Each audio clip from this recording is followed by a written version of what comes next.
Hai teman-teman, selamat datang di Oya Channel.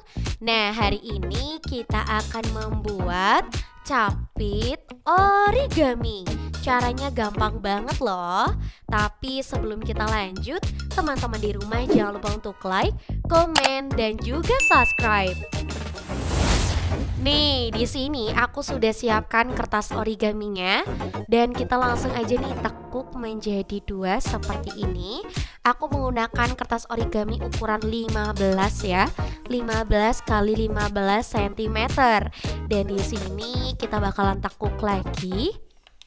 Nah, terus ya teman-teman, kita bakalan bikin lipatan di dalam kayak gini. Nah, ini ya. Lihat ya teman-teman. Nih, keren banget kan?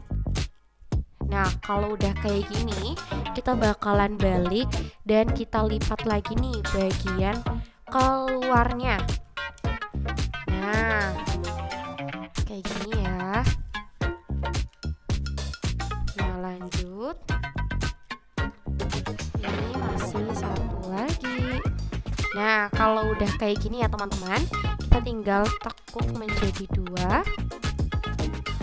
Tekuk lagi kayak gini. Nah, sebenarnya caranya itu sangat gampang banget. Dan ini untuk capit origaminya udah jadi. Mantap banget kan? Dan aku sudah membuat dua. Keren kan teman-teman? Nah, buat teman-teman di rumah jangan lupa nih untuk like, komen, dan juga subscribe Oya Channel. Kalau begitu kita ketemu di video selanjutnya. Sampai jumpa teman-teman. Dadah.